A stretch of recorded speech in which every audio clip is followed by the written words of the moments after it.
por lo menos ayuden a mitigar estos aspectos. Entonces, en esta primera parte, toda actividad empresarial, toda actividad de inversión pública o privada y todas relaciones comerciales de personas naturales van a siempre estar de manera permanente circulando sobre el riesgo económico. Y bueno, yo lo había comentado, ¿no?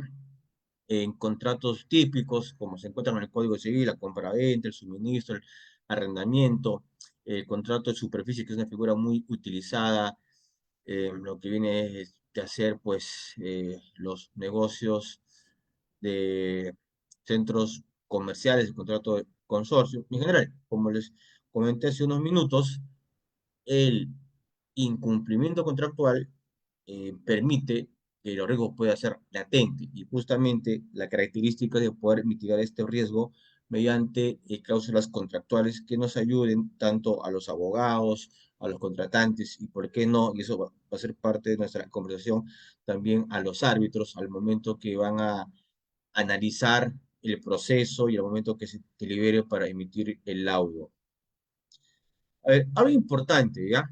Siempre en estos aspectos, tanto en la materia de la defensa como también dentro del rol de árbitro, es importante recordar algunas figuras del análisis económico del derecho. Es este método que es súper interesante y que siempre lo debemos de interpretar o tenerlo como una ayuda, ¿no? Para poder entender, sobre todo cuando estamos en procesos donde hay pretensiones de resarcimientos de montos muy altos por entender, ¿no? El costo de transacción, el costo de oportunidad, el binomio costo-beneficio, externalidades negativas, positivas.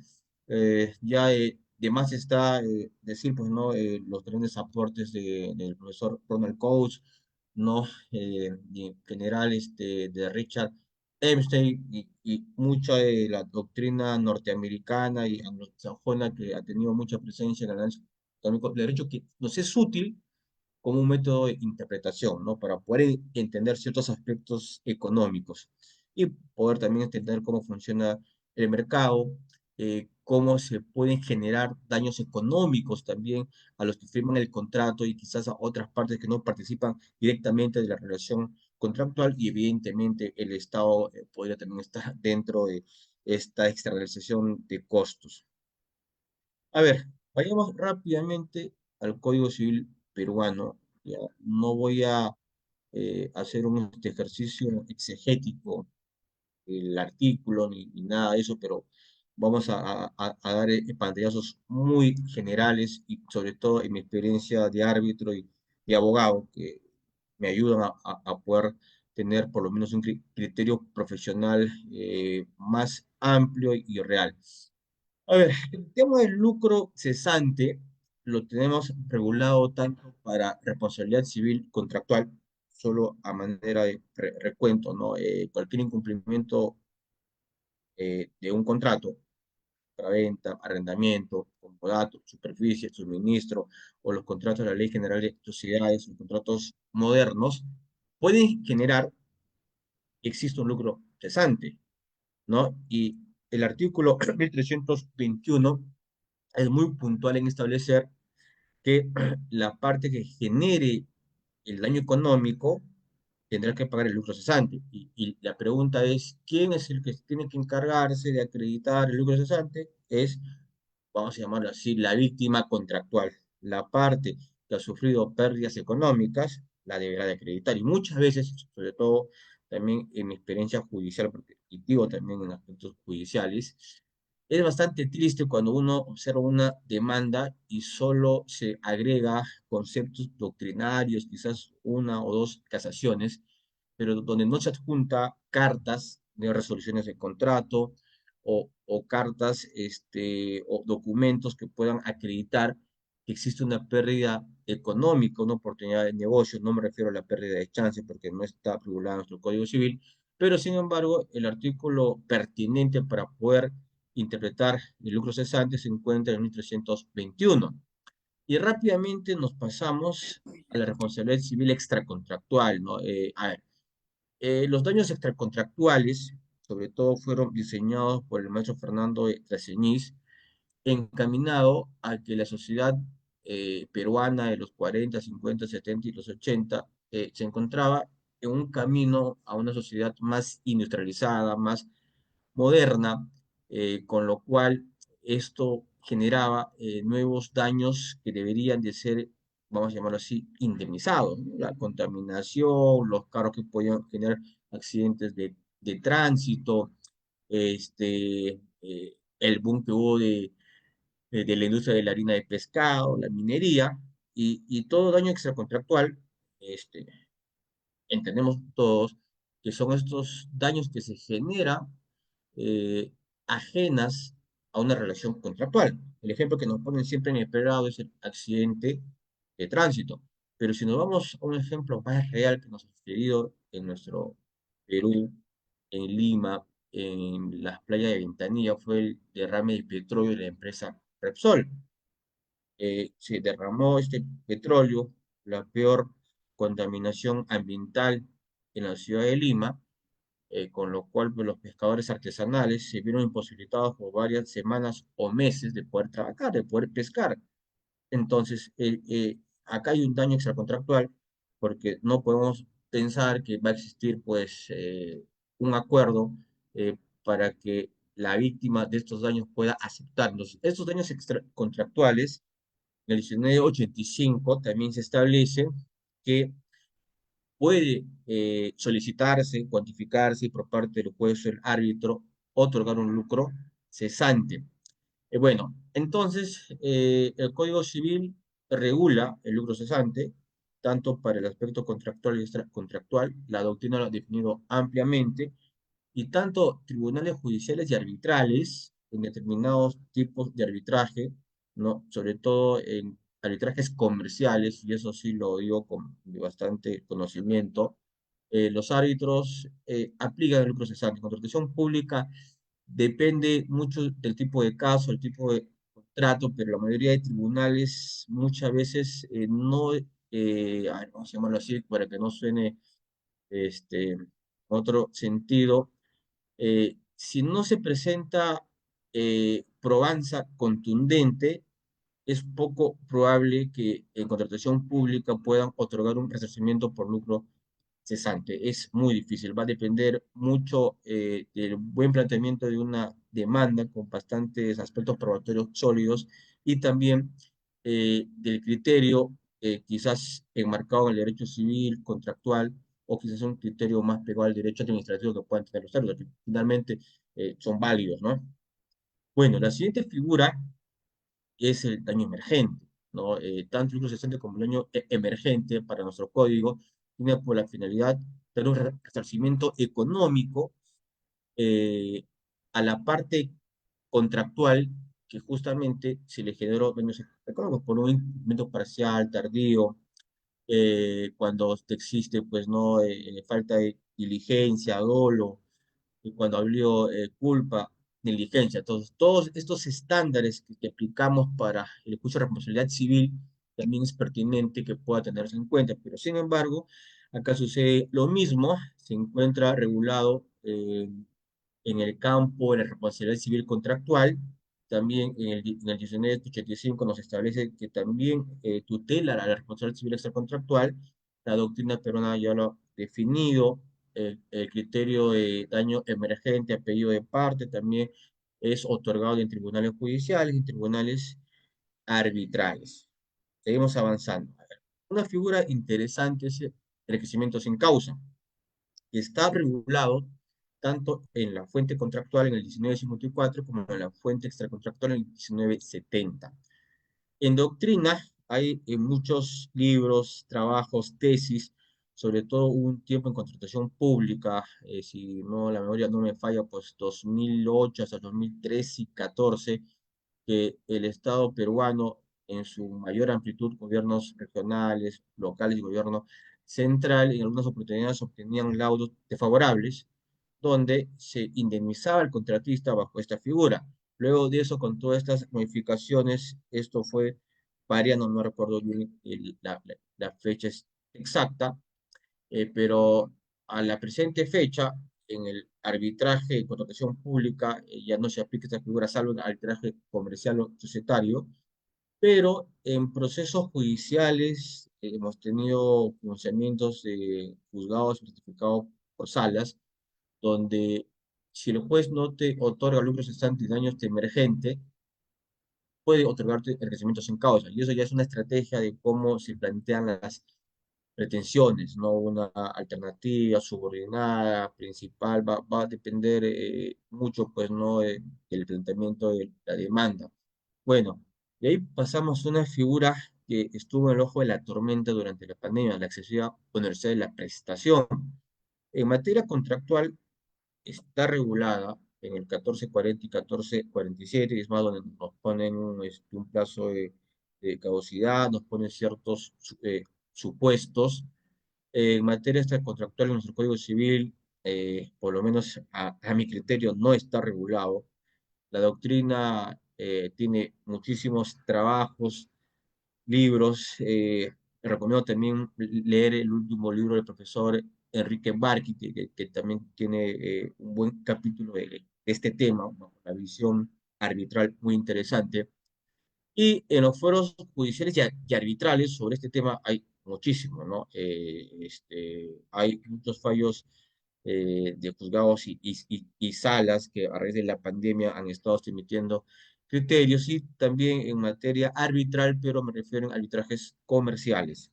Bueno, después tenemos el tema del daño moral, ¿no? Un tema súper interesante, bastante polémico en muchos casos, pero en materia contractual, el 1322 del Código Civil lo regula, y en materia extracontractual lo tenemos en 1984, en 1982 la famosa denuncia calumniosa, el 1985 que nos habla que el juez que debe, al criterio de equidad, ¿no? Es más, ante la falta incluso de probanza, pueda otorgar un monto de resarcimiento cuando hay un daño moral. Bueno, por lo menos en mi experiencia, el resarcimiento por daño moral se otorga en vía judicial. En vía arbitral no he conocido laudo en contratación pública. En materia comercial sabemos que hay una reserva por la confidencialidad del arbitraje, pero por lo menos tampoco en mi experiencia profesional no he tenido la oportunidad donde un tribunal arbitral, por un incumplimiento contractual, pueda resarcir, pues no, por daño moral una persona jurídica, una persona natural. Bueno, y otro tema interesante, la reducción de la cláusula penal. Recordemos que la cláusula penal, ¿no? Fuera de su finalidad resarcitoria, de que económicamente pues se castigue al deudor, y que sin probanza el acreedor tenga un resarcimiento adelantado que bien no podría cubrir el daño económico que podría realizarse, pero también hay la posibilidad que el deudor pueda acudir a un juez, un árbitro, y pedir la reducción de la cláusula penal, ¿no? Y acá también es importante poder analizar si el acreedor ha sido dirigente, quizás impuso una penalidad muy alta, muy abusiva, no hace otra cosa que invitar al deudor a que firme, que más adelante acuda a un juez, un árbitro, y pida la reducción de la cláusula penal. Y otro tema, en materia extracontractual, no existe regulación alguna, porque la penalidad siempre tiene que estar enmarcada dentro de una relación contractual válida. En la doctrina se ha desarrollado mucho el tema, hay fallos judiciales y arbitrales, ¿no? En contratación pública se han encontrado dos, tres fallos respecto al caso Osinermin, donde puso una penalidad alta, y el contratista logró una reducción de la cláusula penal en un tribunal. Me parece ese fallo muy interesante, que viene a ser el 2021-22.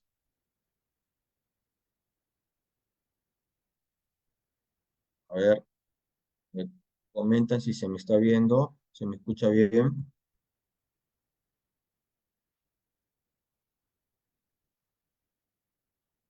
Hola,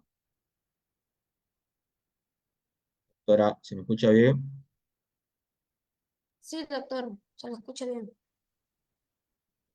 Es que no se está moviendo esto. También se visualizan sus Ya, diapositivas. a ver. eh, Acá les planteo un cuadrito que más que todo tiene una finalidad. Ojo, yo no soy contador, yo no soy economista, pero por lo menos cuando vamos a analizar de manera más técnica, ya deberíamos de tener en cuenta este cuadro, que les digo de manera muy general, ¿no? eh, Lucro cesante, pérdida de beneficios, ¿no? Cuántos contratos se dejaron de atender, órdenes de compra, órdenes de servicio, ¿no?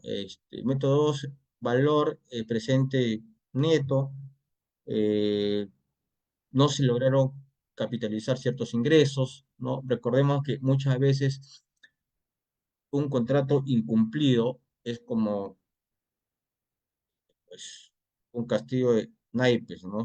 Se cae todo, un dominó. El impago de 2 o 4 millones de soles dentro de una actividad comercial o para una empresa puede generar que tenga una cadena de diversos incumplimientos dinerarios con personas jurídicas y naturales, ¿no? Entonces, acá les quería presentar que es importante llegar a tener aspectos contables y financieros, ¿no? Sobre todo cuando estamos frente a montos altos y que esto sea explicado por un perito de, de parte. Bueno, a ver, vamos aquí brindarles sobre todo nociones doctrinarias, el daño emergente, que es una figura que casi siempre está presente en la cuantificación de daños, ¿no? Dice, el daño emergente corresponde al valor o precio de un bien o cosa que ha sufrido daño o perjuicio, cuando el bien o la propiedad de una persona ha sido dañada o destruida por otra.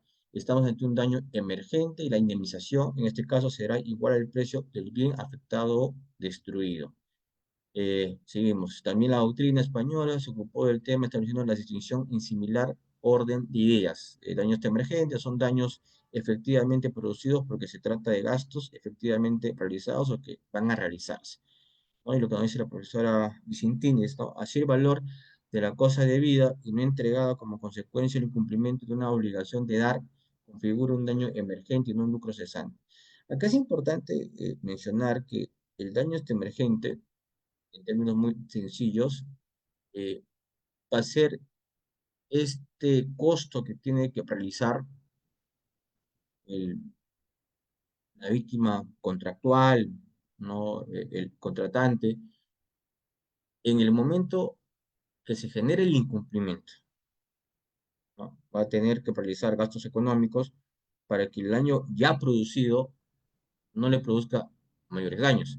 Si, por decir, quedaron a entregarme 3 toneladas de harina de pescado y no va a llegar en 2 meses, voy a tener que, pues, gastar $1 millón en poder comprar otra harina de pescado o incluso quizás pedir que como comodato una empresa vinculada me pueda prestar 3 toneladas de harina de pescado justamente para cumplir con entregar esta carga a un cliente o una compañía.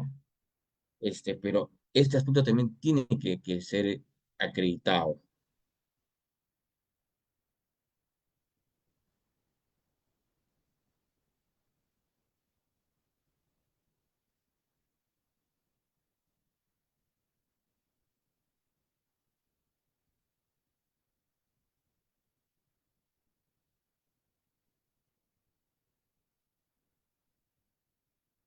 A ver, disculpen, ¿dónde me quedé? Sigamos. A ver, sobre el tema del lucro cesante, me agrada mucho la definición de la Corte Suprema, ¿no? Cuando dice que el lucro cesante está constituido por todas las ganancias ciertas que se dejó de percibir. El lucro cesante es esta renta o ganancia frustrada. Pero un tema interesante es también que muchas veces eh, la ganancia podría ser también una probabilidad, ¿no? Tendríamos que hacer un estudio de precios o de contratos anteriores para poder establecer que esta empresa, si hubiera obtenido tal negocio en los últimos 5 años, como obtuvo un historial de ventas o de contratos, esta utilidad podría ser la adecuada o la justa. Pero sin embargo, veamos, ¿no? Dice lo siguiente: el lucro cesante es necesario demostrar que en el momento de producción el daño y el incremento patrimonial susceptible de integrar el lucro cesante ya se hubiera concretado. No hablamos de posibilidades, de aspectos hipotéticos, ¿no? Tiene que ser algo que tenga una connotación económica real, sustentada, sino únicamente una fundada en probabilidad de que las ganancias se producirán en el normal desarrollo de las circunstancias del caso. Por tanto, para que las ganancias frustradas se estimen acreditadas, basta, como veremos, que pueda demostrarse la relación de causalidad entre las mismas y el daño, y que llegue a la conclusión de que dichas ganancias se habrían normalmente producido de no mediar el hecho generador de la responsabilidad. También es importante analizar el tipo de negocio, ¿no? Como les digo, el historial de precios, esta empresa cuántos años trabajó en este rubro, si en el mismo mes se tenía tales ganancias. Por decir, volviendo al ejemplo de la harina de pescado, en la ciudad de Chimbote hay cierta temporada donde la pesca y el crecimiento, el apogeo de la industria de la harina de pescado es mayor. Y en esas fechas hay abundancia. Y si existe un incumplimiento de contrato en ese tipo de negocios, sabemos que en esas fechas hay mayor utilidad, mayor movimiento económico, a diferencia de otros meses, ¿no? O quizás para una empresa que se dedica a la comercialización y el contrato de suministro de helados, obviamente pues, los meses que se va a vender más son, vamos a poner, noviembre hasta el mes de abril, ¿no? Y luego de eso, por la misma temporada del clima, pueda bajar su utilidad y sus ganancias. Bien, un tema importante también para poder analizar van a ser diversos procedimientos que se encuentran en los contratos, ¿no? En cualquier tipo de contrato, ¿no?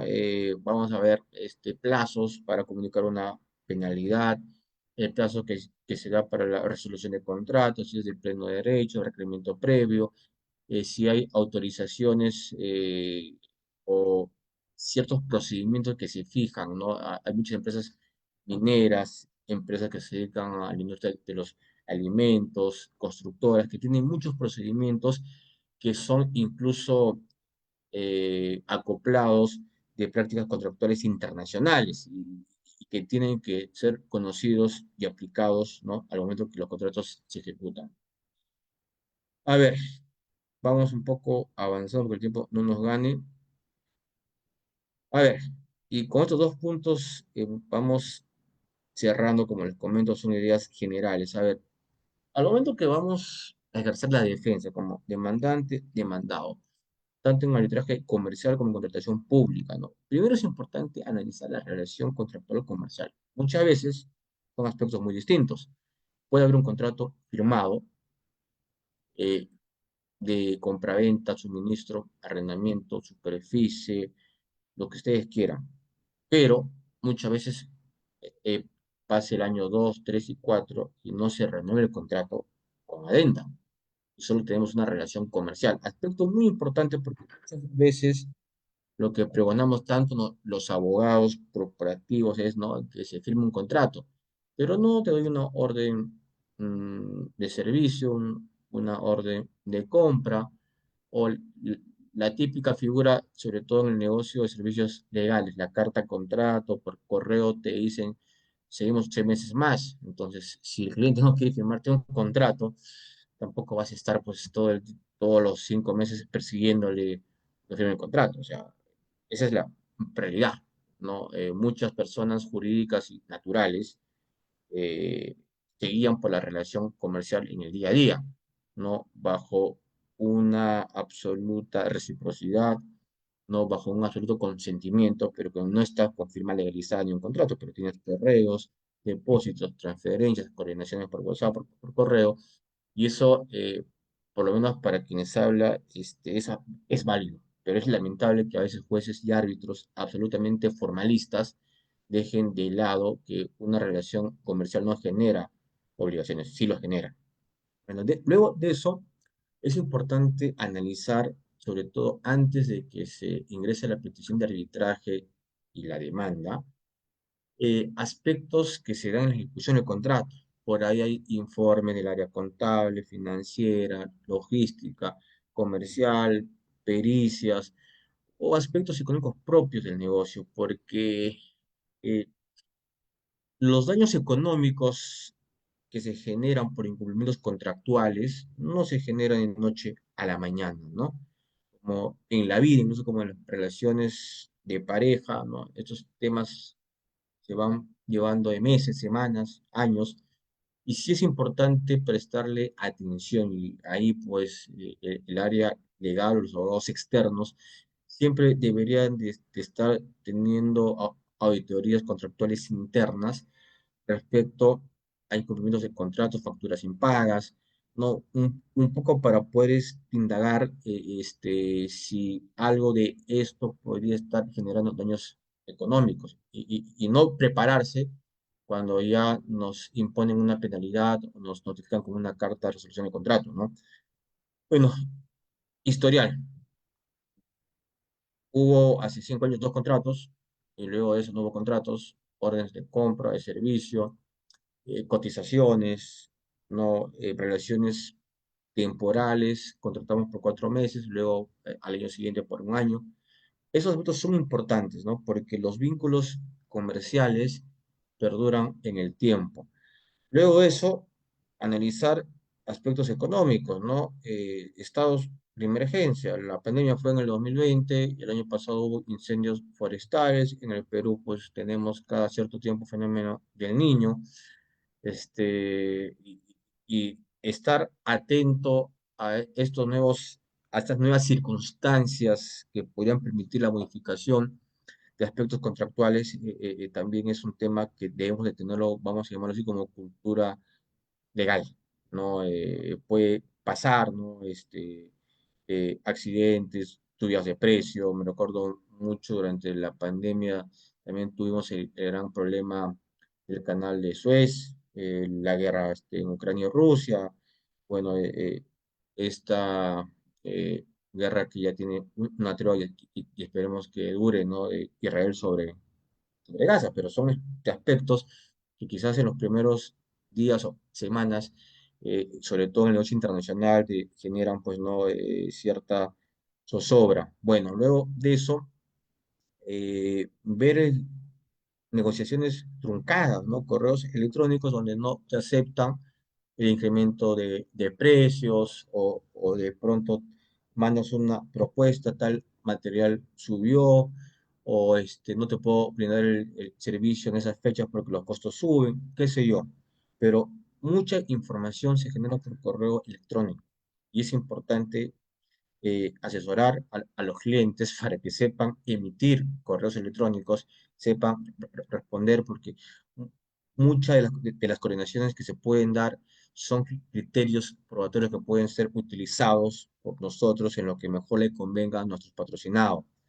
Bueno, otro tema interesante, ¿no? La reputación de la marca, ver si esta reputación de tu cliente o la empresa que te contrata sigue siendo buena, ¿no? Un ejemplo de esto, bueno, y con eso no pretendo tampoco hacer un comentario negativo, ¿no?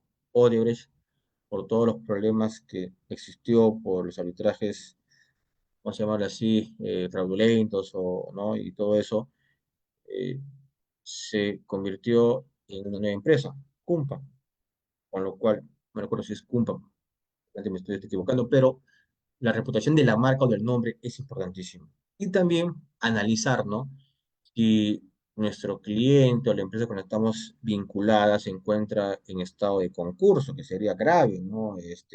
O quizás está en negociaciones para que mediante una fusión por adquisición, otra compañía pero extranjera la pueda estar comprando. Entonces son aspectos preventivos, ¿no? Porque mucha de esta información puede ayudar al momento de plantear la demanda. Y por último, ya en el aspecto de la función arbitral, que también es importante que los abogados veamos cómo piensan los árbitros, pero no son consejos míos, ¿no? La demanda tiene que ser bastante clara, sobre todo en las pretensiones.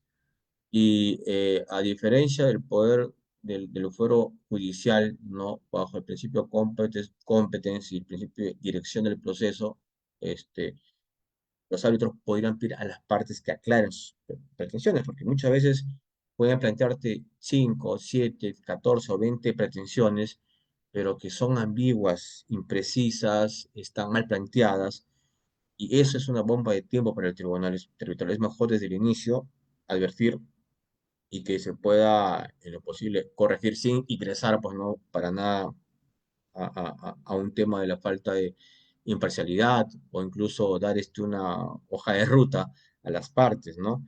Pero sin embargo, sí es importante tener peticiones claras y ordenadas.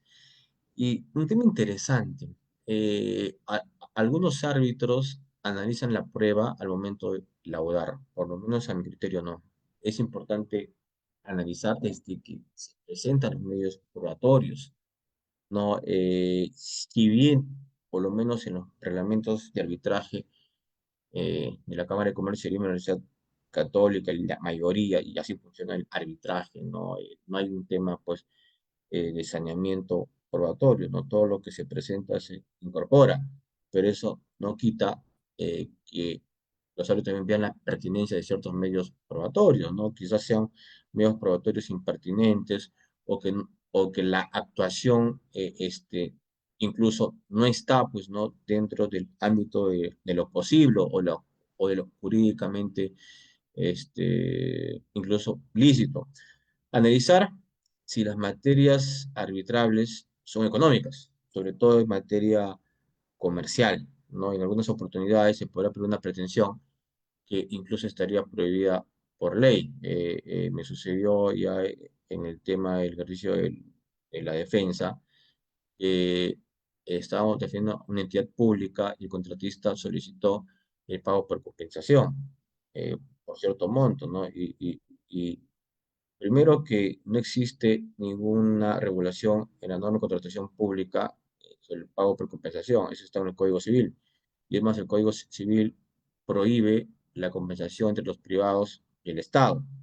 Ahí se tuvo que plantear eh, una excepción, ¿no? Primero, de incompetencia del tribunal porque era materia no arbitrable.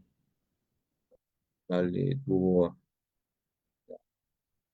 correcto criterio, ¿no? De pronunciarse y enviar, pues, ¿no? Esta pretensión. Entonces, muchas veces los abogados, por querer plantear pretensiones amplias y que los montos económicos puedan ser conocidos por el tribunal, podemos incurrir en esos errores, sobre todo cuando estamos en contratación pública, ¿no? Sabemos que hay pretensiones arbitrarias económicas que van acorde con la norma y otras que no. Bueno, luego de eso, en lo posible, ¿no? Pericia de las partes, invitar que las partes presenten las pericias, o de lo contrario, nombrar un perito de oficio. Cuando estamos en montos altos, temas muy complejos, es preferible, es mi sugerencia, ¿no? Que se nombre un perito. Y también es importante analizar por parte de los árbitros los documentos que se le entregó al perito para que analice, para que emita su informe pericial. Podría ser que se le hayan entregado documentos no adecuados, documentos que no son parte de la controversia o documentos que son errados. Entonces, si tienes información, pruebas y documentos que son erradas, ¿qué esperamos de la pericia? Entonces, también es importante, bajo un buen tino de los árbitros, verificar esto. ¿Qué más? En lo posible, usar el poder probatorio de los árbitros, requiriendo probanza complementaria, ¿no? Ahí es discutible, pero no, en este arbitraje, la prueba de oficio, por lo menos es mi criterio, no debe ser denominada con ese nombre, ¿no? La prueba de oficio se envía judicial, pero el requerimiento de probanza es pertinente, ¿no? Existen facultades de los árbitros para esto. Y en las audiencias, requerir la posición económica y jurídica. Y eso es importante porque muchas veces en las audiencias, salvo en tema de controversias de obras, es muy técnico, pero cuando estamos frente a pedidos de resarcimiento en materia comercial, no existe una posición económica clara, precisa por parte de los abogados, ¿no? Por otro lado, también evitar pues el extrapetita, ¿no? De los árbitros, o sea, podría ser que por temas que en la función arbitral no deben de pasar, se incorpore pues un punto controvertido que no ha sido materia ni de la demanda, ni de la contestación, ni de la preconvención. Eso también es muy peligroso, ¿no? Y para eso justamente los puntos controvertidos tienen que ser un momento muy preciso y también permitir a las partes que lo puedan plantear. Otro tema interesante es el tema de la ampliación y modificación de la demanda, ¿no? Que a diferencia del fuero judicial bajo los principios, ¿no? De preclusión, se cierran las etapas y eso también es un tema bien interesante, tanto para contratista como para entidad, pero lamentablemente no se cuenta la historia completa, ¿no? Los arbitrajes se demoran porque las partes amplían su demanda, la modifican, también porque se recusan a los árbitros y todo esto genera que el calendario arbitral proyectado de 15 meses se extienda a 30 o 35 meses. Y eso es un derecho que tienen las partes, ¿no? Nos agrade, no, otra cosa es que se pueda ejercer pues ya de manera frívola o abusiva en el tema de las recusaciones, ¿no? Dicho sea de paso, saludo la regulación, el reglamento de contratación pública, que se va a sancionar a la parte que recusa en dos oportunidades, si mal no recuerdo, y esto es infundado. O sea, eso es importante y también el castigo debería también estar en las determinaciones de costos y cosas, porque lo que las partes quieren es que su arbitraje dure el menor tiempo posible, ¿no? Y que se emita un laudo dentro del plazo y el desarrollo normal del arbitraje. Entonces, bueno, también finalmente es importante determinar los montos económicos en forma precisa. No podemos especular en plantear pretensiones por lucro cesante o por daño emergente, eh, enriquecimiento sin causa, que no tengan, ¿no? Sobre todo en el arbitraje, doctores y doctoras, ustedes también lo entenderán, que es una justicia onerosa, justicia pagada y que finalmente si planteamos montos altos, suben los honorarios de los árbitros del centro de arbitraje. Y esto no es atractivo para los patrocinados. Entonces, siempre el tema está enmarcado en tener primero un due diligence arbitral de la probanza, de las probabilidades de éxito y de los costos del arbitraje, ¿no? También, si no hay posibilidades de poder contratar un perito o los costos muy elevados, tenemos otras alternativas, ¿no? Un informe contable, un informe económico, o por último, que el abogado pues tenga una asesoría de un contador o economista para presentar los aspectos netamente del punto de vista técnicos económicos que le permitan tener un mayor sustento o incluso en algunas oportunidades también, y eso también genera trabajo, ¿no? Que el mismo representante legal o gerente general de una empresa o un consorcio. Obviamente estamos hablando de personas que estén preparadas por la gran experiencia, ¿no? A mí me toca trabajar con ingenieros que incluso pues catedráticos universitarios, personas que dominan dos o tres idiomas y obviamente su presencia en las audiencias son importantes, ¿no? Y eso también hace que no se genera mayores costos en lo que es peritaje o expertos en los procesos arbitrales. Bueno, les agradezco por su tiempo. No sé si ahí tienen alguna pregunta, algún comentario. Bienvenido, todavía me quedo unos 10 minutos. Estoy atento, Muchas gracias. gracias, doctor Roger Vidal, por su excelente exposición. Ahora bien, culminada la ponencia, pasaremos al bloque de preguntas. ¿Algún participante al- que desee hacer alguna pregunta o tiene alguna duda sobre su ponencia del doctor? Puede levantar la mano o activar su micrófono, por favor.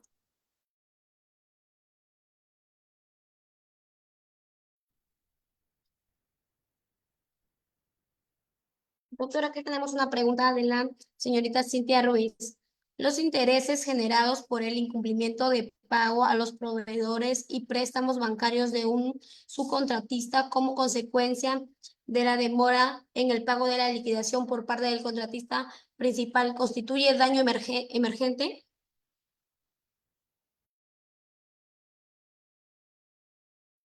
Doctor, puede activar su micrófono porque no se le logra escuchar.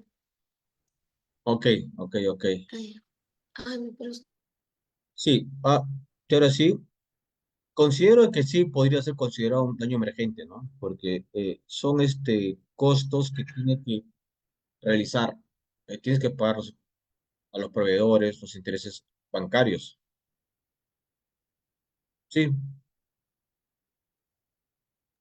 ¿algún participante que tenga alguna duda sobre la ponencia del doctor Roger Vidal?